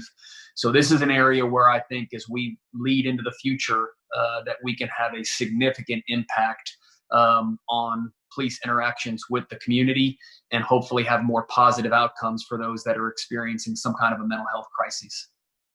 Okay, thank you. So would you be okay with the reallocation of funds then to those different areas if that was needed? Yeah, I think because if it works and we reallocate some funds towards this, then that should reduce the demands on the police department in the first place. Again, we're doing it simply because there's nobody else to do that kind of work 24/7. So yes, if there was a program that we could put in that would be effective and would reduce the call loads, then absolutely, I think that would be a wise reallocation of public tax dollars. And what about some of the other issues, homelessness and affordable housing and healthcare? The city of Austin's budget, I think the police department makes up about 35 to 40% of the overall budget, and other services that support, public health and public safety in other ways often are underfunded. So what's the partnership for the thinking there? So I think the host program is probably a good example of where we partner with other social entities in Austin. We partner with EMS and with social services to go out and to work with the homeless community, to get to know those that are homeless in Austin. And we've had some success stories there. If we can link part of the homeless population either back with their family, or something as simple as aiding them in getting an ID or a license so they can go and apply for jobs. I think that there is opportunity there for, again, if social services can go in and can address the root issues that are leading to the homeless crises that we have in Austin, then that would diminish the need for the responses for the police department for those calls for service we get on the homeless community. So again, I think if dollars are reinvested in some social programs or groups that show that they're effective, and therefore they reduce the need for law enforcement officers to go and handle these situations, I think that that would be an appropriate reallocation. Chief Robledo and Chief Harmon, would love to hear from you about the calls for defunding and reallocation for your departments. I can answer to that. Actually, when I first heard defund, I thought it sounded so damaging. So I'm walking down the halls and my officers are like, Chief, are they going to defund us? And that's the lack of understanding. There's some fear there from social media and the media itself. It leaves the workforce feeling like it sends a negative message. So we have to stop and explain to them, what does this mean? And I'm like, calm down. It's not this. So yes, I'm in favor of it if it is going to help communities like ours with mental health calls, social services, homelessness. I believe that policing is the only profession that's been asked to tackle all of societal's problems. And it's outside of our role and responsibility. I mean, come on, let's be real here. 40 hours, 80 hours of mental health training, that's not going to cut it. I'll give you an example. Who do you call when your children, who do most people call when their children misbehave? The police. Who do you call when someone is in mental crisis? The police. Who do you call when someone is homeless or and you don't like that they're sleeping on the sidewalk, in a tent, in a field, and you don't like the way they look? You call the police. Who do you blame when none of this works? The police. Something's not working. So yes, I'm in favor of it. Thank you. I don't know about you. They called my mother when I was. Yes, same here. Well, we live in different times now, Shuronda. And I was thinking that exact same thing. Is I grew up in a small town where, they didn't call the police or whatever. They called either your neighbor or your uncle or your cousin or your aunt or somebody who lived down the street, and that's how the issues got taken care of. But Chief Robledo is right. The police are the catch-all for everything. Who do you call when your 13-year-old kid won't get out of bed to go to school? They call the police. If you think I'm kidding, I'm not. Come look at some of our calls for service out here in Cedar Park. Absolutely ridiculous. We ask our officers to be mental health counselors, domestic violence counselors, parents, social workers. So if society can come up with a way to reallocate those funds to actual professionals who can handle those type of situations, whether it be 1 out of every 35 calls for service we get in Cedar Park is a mental health call. 1 out of every 35. And it's growing every single year and every single month. And we're relying on our officers to go out and be mental health counselors. And it just doesn't work. So if there's a way out there to reallocate funds to some other appropriate counseling service, whatever it may be, I'm all for it. That'll free up our cops to actually handle the crimes that they're trained in and what they should be responding to protect and serve. Thank you. And I think I heard from all the chiefs. I want to hear from the sergeant. You're on the force. When you hear defunding. Is this for Tanya? Yes. Yes. Defunding. I happen to say I agree.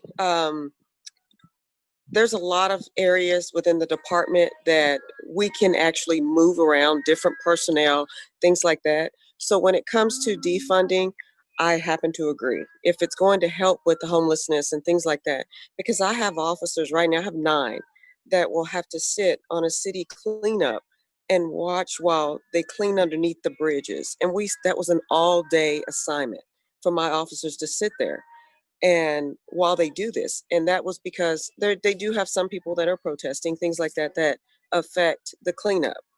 But to reallocate those resources to someone else or funding in some other location, I think is a great thing. I really do. Because there's other assignments within the community I can be having my officers going to do and respond to. So I would agree. That's a great thing. And I did have a follow-up on the assessment thing, but I'll wait until my turn later. I think you can take it now, and then Wendell would love to get some more questions Well, from the audience. I'll be quick. Now with the assessment, I am bothered by the assessment because it's so subjective, the assessment. And that's where you get your sergeants and above who are mainly in your leadership in this department.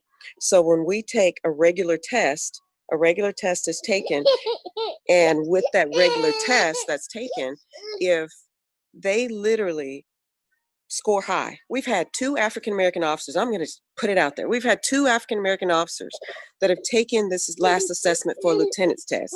And when they took this test, they literally scored in the 90s on this test. After the assessment, these 2 guys dropped to the bottom of that list. And they are the most professional, upstanding officers that everybody was totally floored and shocked in this department when that happened to them. After research was done, we found that during our contract negotiations, the city fought to keep the assessment in there. We could have gotten a pay raise for them to be able to keep the assessment in there. There's a reason for that. And their reason was the assessment helps minorities. We argued with them.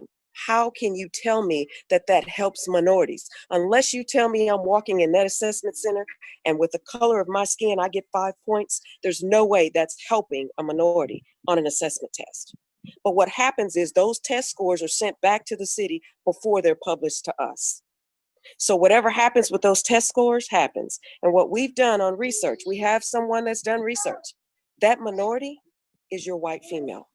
That's the minority that assessment helps. That is not helping African Americans in any way. So when it comes to assessments, it's subjective and it needs to go away. It does not help African Americans. It may help your minority, a white female. It does not help African Americans. So I'm bothered by that. And I'm sorry, I had to say that piece because this is also what happened and came out after the Newsom incident. All these things started coming out in this department and coming to light in this department to make me see we have bigger issues than we think within our own department. And I hate to air out dirty laundry, but sometimes the dirty laundry, if it starts piling up more and more, it's got to be aired out to be able to fix some issues that are happening. And that's not even the brunt of the issues. Thank you. Thank you for that. Definitely. Go ahead, Keivon. I think we have some questions from the audience that Wendell's going to share. Go ahead, Wendell.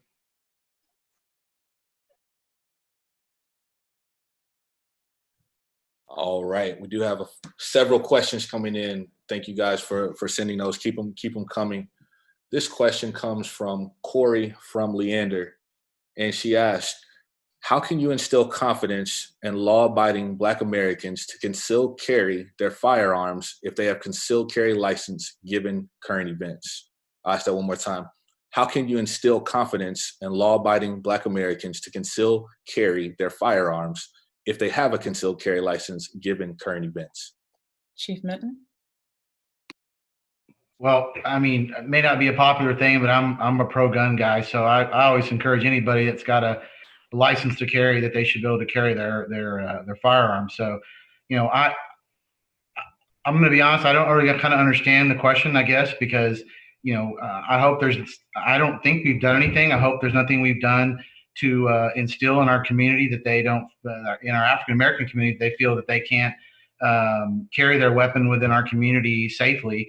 You know, like I said, our relationship that we have with our community is probably a lot different than some other larger cities because most people know who our officers are. So to instill that confidence, you know, I just can say that, you know, our officers that are out there, they're not looking for anybody that is legally carrying a firearm in our community. They're not looking to do anything to anybody that's doing it the right way. So I know it's not probably the answer you're looking for, and I apologize. It's just those things just don't come to mind because I just haven't seen or heard any issues from our community that they've had any problems like that. Can I, somebody from Leander, Yeah. kind of come on that? So first of all, I'm not going to speak for Corey because I'm not that person, but the case that immediately came to my mind when asking how can you make African Americans more comfortable or feel like they will not be a threat with a gun was Philando Castile. Not sure if you're familiar with that case. That was a Black man who had a concealed carry license. I believe it was concealed carry. He informed the officer that he had a weapon in his vehicle. He informed the officer that he was not reaching for the weapon, that he was just getting his license and registration, and he was still shot and killed. Okay. That did not happen in Leander or in Texas, but we're aware of these things. Okay. But I'd also like to differ with you about the Black community's relationship with the police in Leander. Just because we're not in an urban environment does not mean that there are not issues. I know I myself, my father, my brother, and several of my friends have had extremely negative interactions with Leander PD. We have been profiled, we have been followed. My stepfather has been accused of, I believe it was a breaking and entering for doing his job.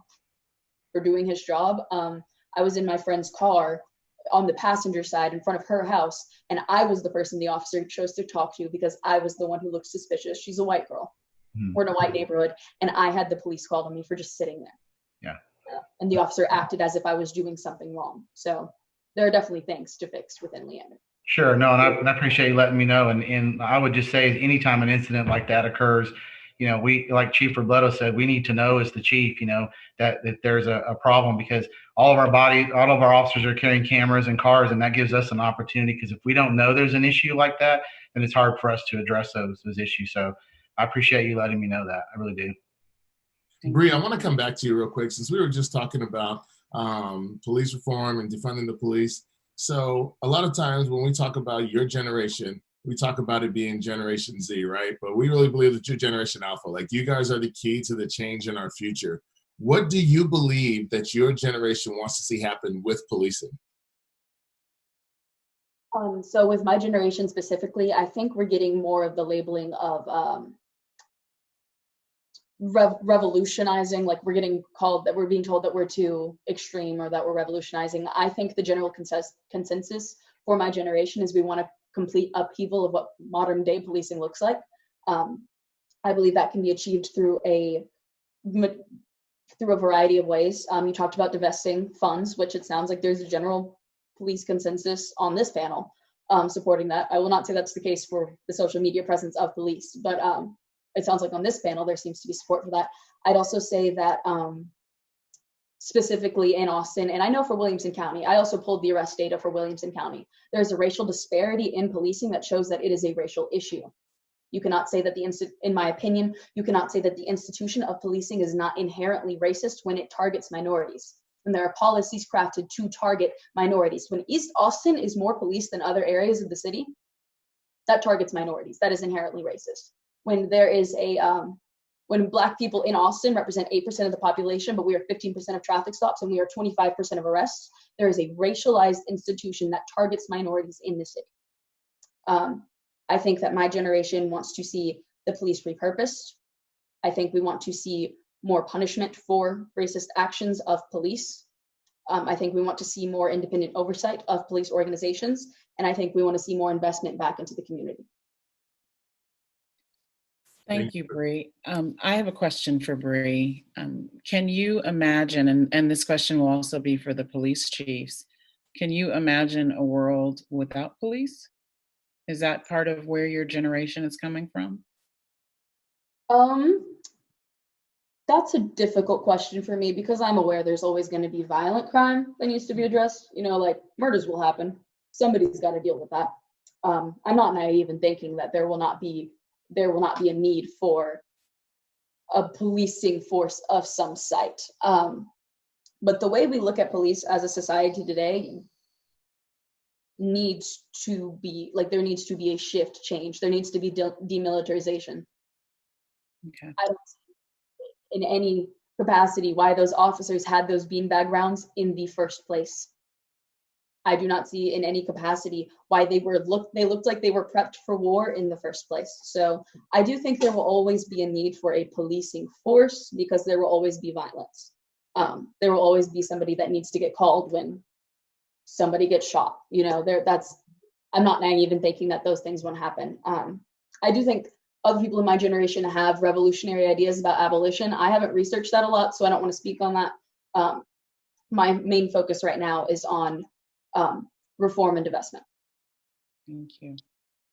So we asked the question earlier, and I want to circle back to it because I don't think we were in the conversation enough to really answer it. But I'm really curious as to what a reimagined police force looks like,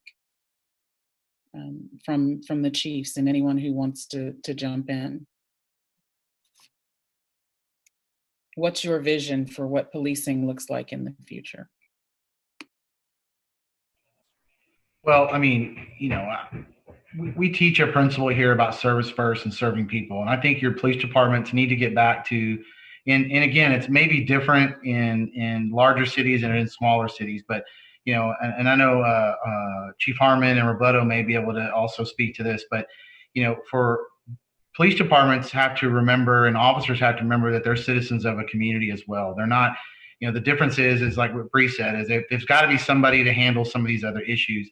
But I think, you know, as we push out here, it's just service, servitude, empathy, compassion, and just, we got to remember that, you know, departments in the future need to be servants and guardians and helping people.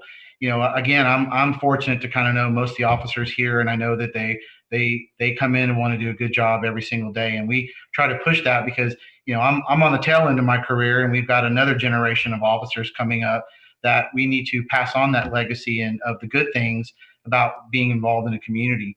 You know, I had a chief tell me one time that and it wasn't in Austin, but that their city got too big where they really couldn't focus on a lot of the community policing things that they do. And I kind of disagree with that, because that's kind of the key thing for our department, and building those relationships and having coffee with a cop and national night out and trunk or treat, to kind of just build those relationships. Because I know when I leave, I want to leave this place better than somebody else. You know, that leave it better than I found it. And I, you know, it hurts me to know that we've had people with these experiences, and that, you know, that policing now is kind of seen that way, just because we just maybe experience it different out here. But, you know, I hope policing, you know, I've been in it 25 years, and I just want to see it get better, because it's to me, it's important, and there's a lot of good that can be done. And in what ways, Chief Minton? I want to drill down just a little bit. In what ways better things can be done? Mm-hmm. And what are the outcomes that will be better? I think, you know, a key thing is we need to build relationships. You know, there shouldn't be a reason that this conversation that we're having today couldn't have happened long ago in trying to build these bridges. You know, I had a meeting with the 100 Black Men of Austin, and they asked me to come talk with them. You know, and originally I was like, oh my gosh, you know, why they're asking the Leander chief to be there, but they wanted to talk to a police officer in this forum, and we had this great conversation. And I was telling them, man, why can't we have these relationships and these conversations ahead of time? And why does it take an incident like this nationally to occur for us to be able to talk? And, you know, there's a lot of things over the last 2 months that I've even learned. Even sitting down and like we said earlier, I sat down with every one of my Black officers after I met with each of my shifts, and I asked them how they felt, because I can't understand how their experiences were from their perspective. I'm thinking as a cop's perspective. And, you know, I heard a lot of things from them and things that they were experiencing. And it made me kind of look at things a lot different. And I think I was kind of nervous to ask them, because I didn't want them to think that I was kind of singling them out or, you know, I was trying to be disingenuous. I really wanted to know, and I was really curious about that. And I learned a lot from them on some of the things that they're even dealing with, that it's even hard to be a black male or female and be an officer at the same time, because they were having this conflict, you know, as that we heard from the sergeant as well. So I think it just comes back to relationships and just building and doing these kind of things more, and not just doing it when there's a problem. We do this all the time. Thank you. Chief Robledo? Reimagining. And I think you also had a question for Bree. Yes, thank you. You read my mind. So, Bree, your generation, I would love to recruit some of your generation into policing. Is that something that y'all would be open to? So think about that. And let me tell you a little bit about, I agree with Chief Minton. It's about building relationships. We call it community engagement. It's getting to know your, I try to connect with my pastors in my community. I even inserted myself in church services with my video because I wanted them to know what my passion was and how I felt about the George Floyd incident, and that we had zero tolerance about it. I think it's about having these conversations. It's about building the relationships. It's about asking the community for help. We just did that in Pflugerville with one of our unsolved murders. And so I'm getting to know the family, and they know that just because I wear this blue doesn't mean that I don't care about them. We have to drill down and get down to the basics of being kind and connecting and showing people that we care. We genuinely care about you. We care that this bad thing happened. We care that your loved one was killed. I think it's very important to engage our youth, because I want people that look like our community to wear this uniform, because I want the youth to run towards this badge if they need help or if they're being hurt. I don't want them to run away from it. That's where trust is built. Thank you, ma'am. Appreciate it. Chief Harmon, you said you wanted to respond? Yeah, thanks, Keivon.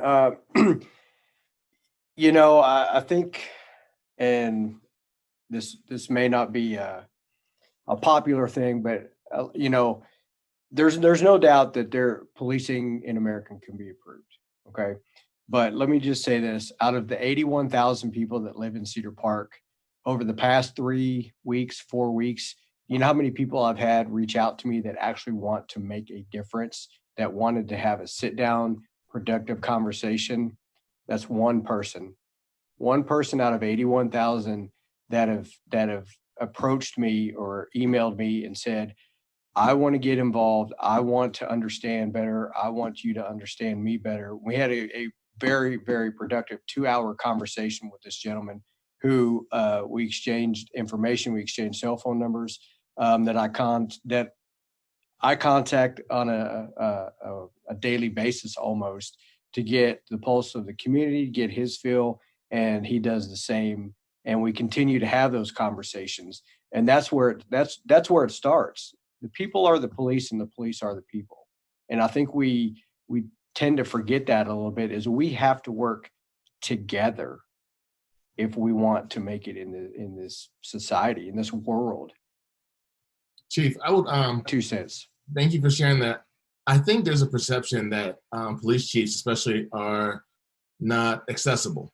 And I think I have seen since working with you guys that it is definitely possible to talk to you and get you on a call, but there's that general sense of inaccessibility. How do you change that?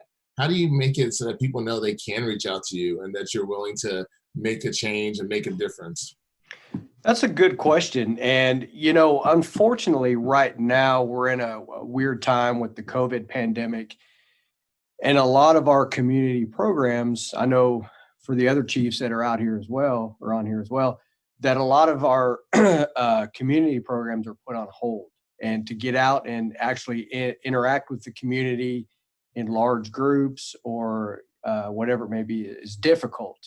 But I share my actual personal cell phone number with everybody that I come in contact with, whether they want it or not. I'll give it to them, and here's my number. I have this phone with me all the time, and they can contact me any time of the day or night. And like this young lady, Ashley, that held the protest over in Cedar Park, I gave her my personal cell phone number and her family, and I'm like, please call me anytime, even after the protest. And I approached her about being a police officer in Cedar Park as well, because she has the right mentality, And that's what we're looking for. And I think just getting out in the community, I don't think I'm inaccessible at all. My office is open. The police department is open. I'm out in our community every day. I've lived here for 22 years, and I know a lot of people in this community, and they can call me anytime with anything. So I can't speak to the other chiefs, but that's Cedar Park. So thank you for that. And I think we just have to keep in mind that I appreciate the comment about one person reaching out, Chief. I just think we have to keep in mind the historical context for Black people in policing, and that there are reasons for that, that Black people don't feel comfortable or safe with their peace officers. And it's not by accident, it's by design. That's the way the system was designed. And so, I think what the Black community wants to hear is, what is the accountability, right, for undoing that type of culture and system of white supremacy that basically dehumanizes and makes it easier for someone like a Philando Castile, who followed all the rules, to be murdered in front of our faces. And so I just think that we've got to have a real honest conversation. It's deeper than relationships with individuals. It's about the relationship that communities have with institutions and the institution that you represent. Shuronda, I think that's it's very good to point out. I think part of the thing that happens is that the trust comes from not seeing convictions, from not seeing any discipline that happens. Jocelyn, I want to come to you, since you are in the DA's office and you understand the unique role of being an assistant district attorney. What are some of the struggles that you have in getting convictions for officers who kill unarmed people? I think the community would just like to understand how that is, like how that happens.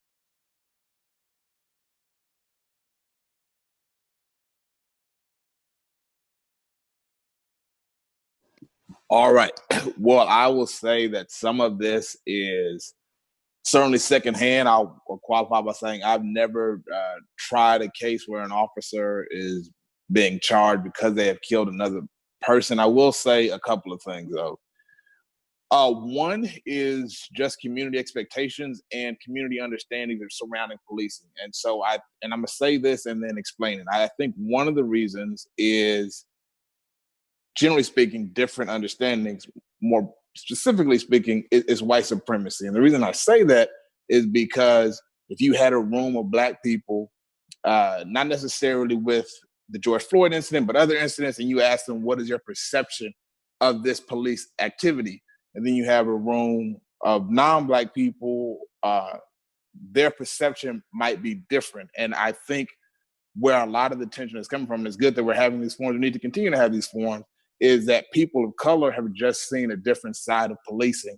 And so every time there is a shooting, every time there's a misuse of force, it acts as a point of ignition of all the frustration of not only police wrongdoing, but interactions of white supremacy just in life in general. And so the reality is, there are a lot of people that get on the jury, and because of their perceptions, and they're not necessarily inaccurate perceptions, but they have a more generous idea of the police officers, or even of their humanity, and might not be able to relate as much humanity to the victim. So just broadly speaking, at the end of the day, there's 12 people that are going to make a decision about whether this person should be convicted. If you live in a community that's not majority Black, the jury's not going to reflect a majority Black. The jury's not going to reflect being majority Black or majority people of color. And so I think it's just really the benefit of the doubt that officers get. And I'll also say, here's the other thing. Officers do put their life on the line on a regular basis. That cannot be ignored. And what also cannot be ignored is the humanness of officers. But I think some of the frustration comes in the community that there is this shield that prevents frustration from people of color connecting with officers, or the humanity with people of color connecting with officers. I'll say this, as a prosecutor, one thing that has been extremely upsetting for me is this idea that anyone that supports Black Lives Matters hates police officers. That couldn't be further from the truth.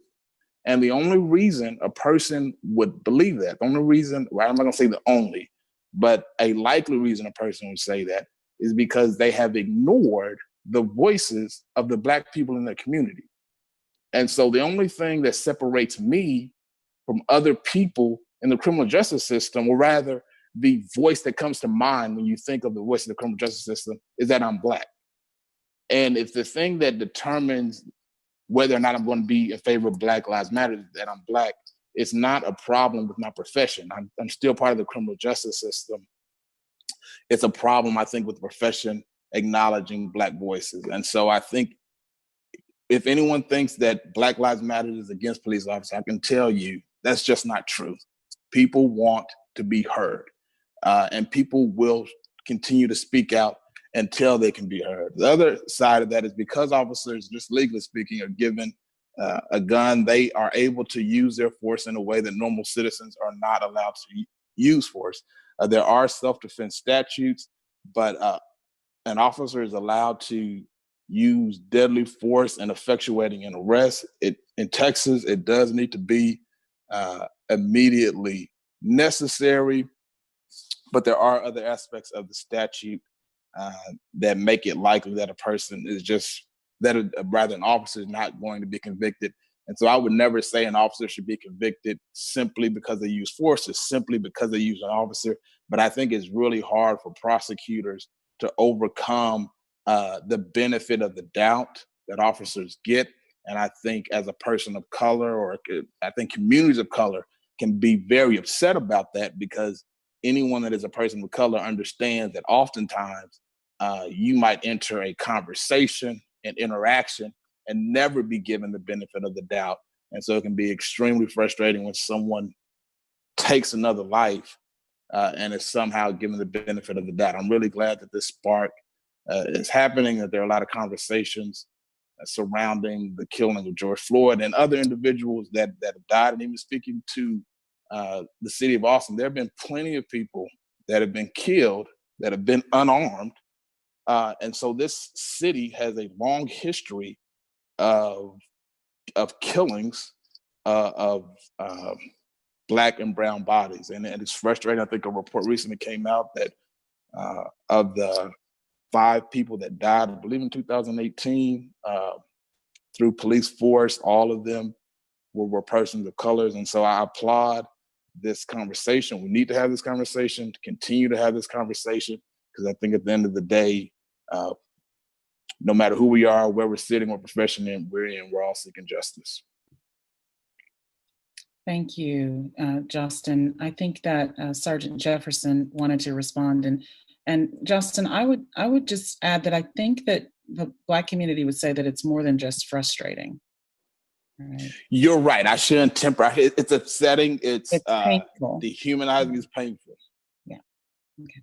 All right. Thank you, Sergeant. Yes, ma'am. Reform. Mm-hmm. Yes, ma'am. My idea of reform has to start within. It can't start outside until you reform inside. And if your African American officers inside of your agency, this is for any agency, if they are having issues and those issues are not being addressed, and they're telling you about the racial disparity, they're telling you about the issues within, if they are standing up and telling you these things, at least take the ear to listen to what they have to say. You can maybe say, oh, I'll talk to the president here, I'll talk to this one.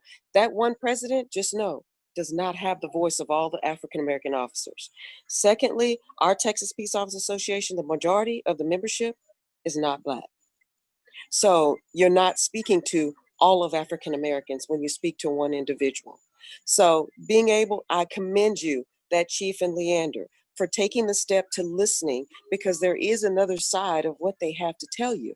And when they talk to you, they're probably going to open up and tell you all the disparities that's in this department, in your system, and what's happening within that system. Our reform and our department has to start with our recruiting. When I tell you, when I've been told of a female that deep in her heart wanted to apply at this department, she cut dreadlocks off of her head to get into this department. That's how determined she was to get in. And halfway through the process, got disqualified. Why would she even have to get to that point of cutting dreadlocks off when we have a policy in place that says she can't have them? Those type of things we revisit it. I'm not even gonna say need to be revisited. We revisited those things, but still haven't gotten a response at all. When we revisited that to our 5th floor leadership and looked at the word professionalism, whose word are we looking at in that definition to say what looks professional and what doesn't? So things of that nature are what I'm referring to as disparate treatment on your African Americans in your department. When you're not looking at those specific things, you're missing a big picture, and we're just going to keep a revolving door over and over. And there's no real change that's really going to happen. When we have a cadet class, you make it through, you get into the academy. We have a cadet trainers that are there. We don't have one African American cadet trainer and haven't had one in years. Then they'll tell us, well, they don't want to apply. There's a reason. Have you talked to them? Have you asked them why? It's the culture. It's the culture you're presenting in that department. The city says, well, let's revisit the manuals. Let's revisit what they're being taught. I can give you a TCLOS manual all day long. You're not going to find racial disparity that way, just looking at a manual. So these things is what I'm seeing as reform. When you want to revisit deep systems that have been a certain way for so long, no one's wanted to say anything. No one wanted to address them. I'm willing to stand up and I'm willing to address these issues. These issues deeply need to be looked at, because that's where you're going to see the change in the culture of your department. Because when you have African Americans sitting in a cadet class wondering, where are the African Americans at? I don't see any. That affects the learning, that affects their learning and how they're going to get through. It's the same thing in a classroom at AISD. If you don't have any minority teachers at anywhere in this school, it's a disservice to your African American children that are there learning. It's the same thing in the cadet class. You relate to I had an African American, I'm grateful for him, Ernie Sessions. So he helped me through that process. Secondly, when I tell you, we also have standards that are put in place. When you're deeply looking at credit scores, things like that, that's where you lose your minorities. When it comes to your professional standards, when it comes to your credit scores, my credit was horrible when I came in. Now, since then, they've changed the standard. Oh, you have to have a certain score in order to pass. Then if you don't have this score, they tell you, oh, we'll give you a year to correct your score and you can come back. Well, if I don't have a job, how am I going to correct my score? That's still putting me behind the power curve. So when we have to dig deep as a department, this is deep reform. When we talk about reforming a system, this is reform. I'm grateful that we're going to add the teaching of Black codes and where the city of Austin has come from when it comes to racial issues and where we are today. I'm grateful for that, because yes, that does need to be in the classroom, but that's not going to change your system and your culture within this department. You've got to dig deeper. And in order to do that, that's the only way you're going to build trust in your community. If your officers, African American inside, don't trust you as leaders, they're not going to trust you either on the outside. So we've got to build the trust inside one way or another in order to get the community to actually be able to trust us and believe in us as officers. Thank you, Sergeant. I think, Wendell, we've got another question, and I just want to thank the audience for staying with us. We are nearing the end of our conversation, and it is my hope that we continue this powerful, honest, authentic dialogue with each other. But we have another question, Wendell. We do. We've got over 150 questions coming in from all over the state and nearby states. And so I'm so sorry, we're not going to get to them. We're not, but we want to throw this out there to everyone on the call. We'd love to do a round two, a part two. So be thinking about that if you can commit to that. I see you nodding. We got you. We're recording. So thank you for committing to that. But this question comes from Megan in Houston, and she asks, do you think that qualified immunity should go away? And as Shuronda mentioned, we only have a few minutes left on the call, but do you think qualified immunity should go away? All right, so I'm going to facilitate this. So you're going to give me a yes or no, and we're going to start with Chief Robledo. Qualified immunity. I Yes think or no? I want to get to everyone. We're going to try to get to as many as we can. I'm in the middle on it. Okay. I'm in the middle. You. Chief Minton, yes or no? You're on mute.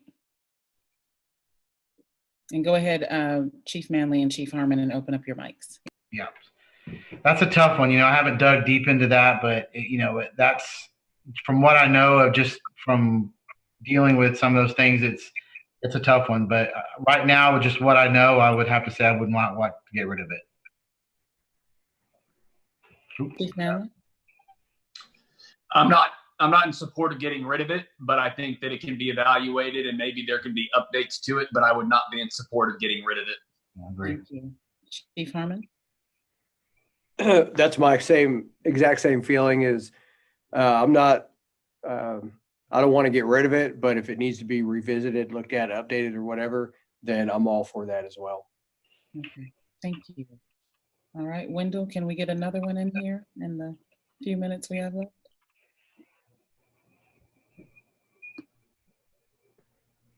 We could.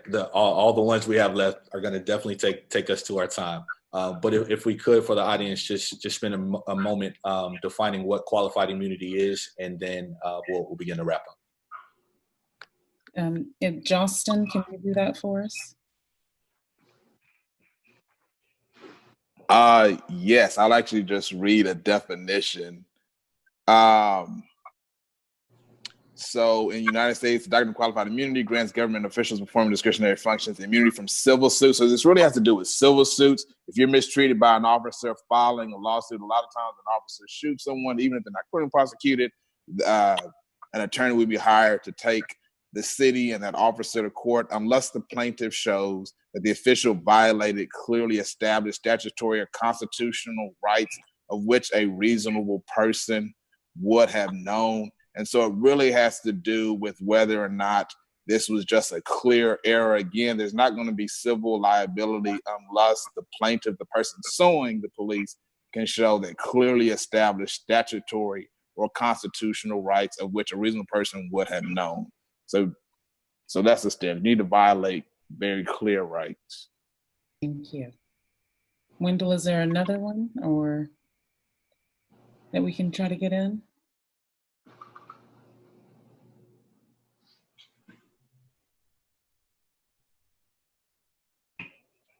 I think we'll go ahead and we'll pause right here then. Okay.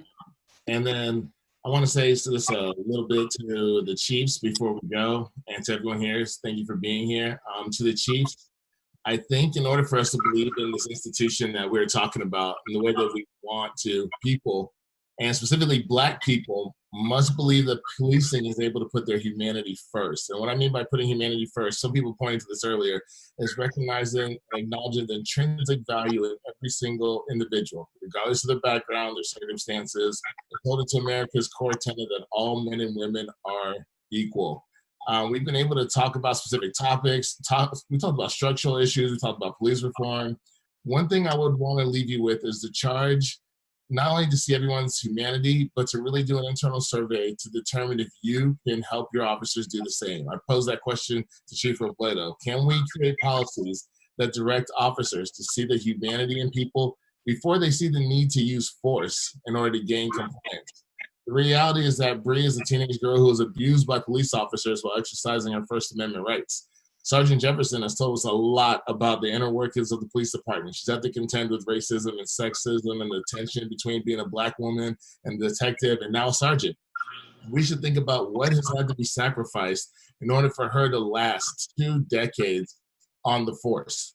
That's really important to look at. Assistant DA Justin O'Hurry can only prosecute police that violate civil rights or murder people on a specific set of guidelines. He's trying to break down qualified immunity, what the rules are, what it lays out. We talked about, hey, people, their peers don't look like you. right? So there's a lot of things that happen, but then we also find out those same set of guidelines are not applied to ordinary citizens that are there for the police. Pastor Morgan can speak to biblical causes of justice. He can spur people to action. But I think one of the main things we have to know is that the police officers have to get involved in how we view the cause of justice as well. I think that we can begin to see some change, but it's going to take you being willing to do whatever is in your power to not only help repair the divide, but to end the atrocities that we've seen across the headlines. So I want to thank you, Chiefs, for being here, and I pray that you commit to the work that's needed to bring about change. To our community leaders, I thank you all for being here. Your input has been invaluable tonight. We needed your voice. We needed to hear your stories. Finally, I want to give a special shout out to my co-moderator, Shuronda Robinson. Thank you for all the work you're doing in the Black community and just the city of Austin at large. It was a pleasure moderating with you. Thank you for asking the tough questions and not backing off.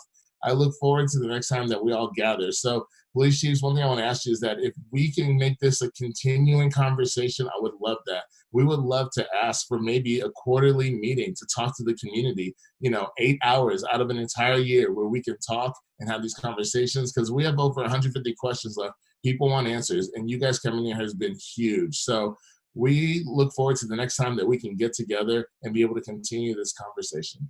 Thank you, guys. Pastor Morgan, I'm going to pass it over to you. Yeah, thank you. I just, again, want to thank every single person for being on the call, for all of your work. We're all here because we care about our city in the greater Austin area. We're all here because we care, and we all want to make a difference. And so I want to say a few things. That first of all, actually, I just want to apologize to Chief Harmon. Our church sits on the line between, literally on the line between Austin and Williamson County. But our residence is Cedar Park. We lived all over. We lived in Pflugerville, we lived in Round Rock, we lived in Austin, all over Austin, currently in Cedar Park. And, I didn't reach out. This hopefully can, be a start to that. But I take you at your word of your desire for accessibility and involvement. We'll try to figure that out in the COVID era, so you can count on connecting with me in the near future. But I want to say three things and then offer just a prayer, since we are a community of faith. Mosaic Church is putting this on. Three quick thoughts here. As we end, first, I just want to affirm that change is possible. And I want to affirm that because of, as a Christian person, of the God that we believe in, who's entered into history, certainly has changed the course of humanity by his presence. There's a fancy word for it. It's called incarnation, which means that we take on the attributes, we take on the cares and the burdens of the people around us. And so I just want to say, I believe that change is possible. But second, at the same time, change is also painful.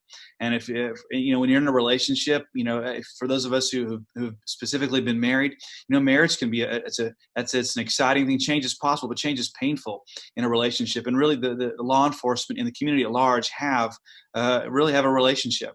And so change is possible, but change is painful, and it takes doing stuff like this. So again, I just want to affirm and applaud every person, every chief for being on here, for being willing to show up and to show their face and to answer hard questions, because change is painful. But finally, I just want to affirm something. I don't want to speak on my own behalf, many people in Mosaic Church and people of color, if I could go that far, which is that I believe that trust can be won back.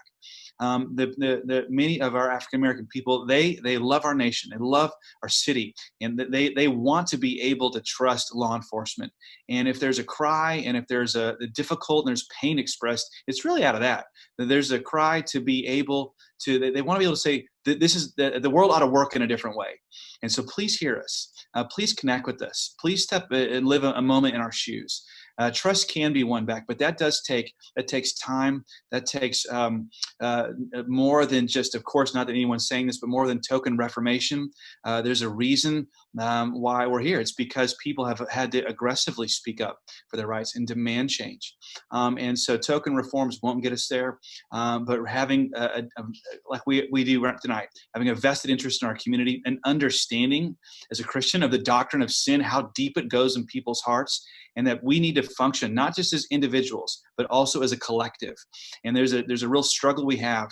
But God holds cities accountable. He doesn't just hold individuals accountable. Individuals don't just stand before him. We see God hold cities accountable. He holds nations accountable. He holds ethnic groups accountable. In the New Testament, he holds churches accountable. Certainly not all the people in those churches or nations were guilty of certain things. But yet, because it was a problem at large in the collective, God said, I've got to intervene. I've got to do something, and I actually demand change.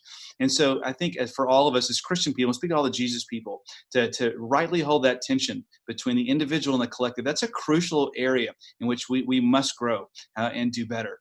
But again, change is possible, change is painful, but trust can be won back as we live and function together. So again, I thank Keivon and Wendell for all their work on the call, for everybody being here tonight online with us. Of course, we'd like to continue this, to go much, much deeper. There's a lot more that could be said, needs to be said, has to be said, and all that. But with that in mind, I know we're over time. I'm going to say just a quick prayer and then close this out. Let everybody get back to their evening. So we'll just, if you would, just bow your head for a moment. We just come, God, to you tonight, and we just thank you for the opportunities. The church as people here who care about our city. Lord, we do pray for all those who are affected. Lord, all those who are in pain right now because of the news, because of difficulties, because of disparities. Pray for our law enforcement. We pray for right actions, right thinking, an orthodoxy that produces orthopraxy, right thinking that produces right actions, Lord, for protection for their lives and their families as well. But Lord, we pray for a breakthrough miracle in our city. We know that you love Austin, you love the people here, that you're for us, and you desire to see this be a great city for all people. We thank you for the opportunity we've had tonight to hear painful words, to hear honest words. Your word says you desire truth in the inner parts. So Lord, I thank you for the courage for people to speak honestly and bravely and to step into tough spaces as we see what you want to do here. Thank you for each person here on the call tonight and all those listening in. I pray these things in Jesus' name. Amen. Amen. Ashe. Thank you very much. Thank you. God bless you for being here tonight. Thank you, Shuronda. Thank you for all the chiefs, Justin, Wendell, Bree. You guys are all amazing. We appreciate you very much. Thank you. Good night, everyone. Good night. Farewell. Good night.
I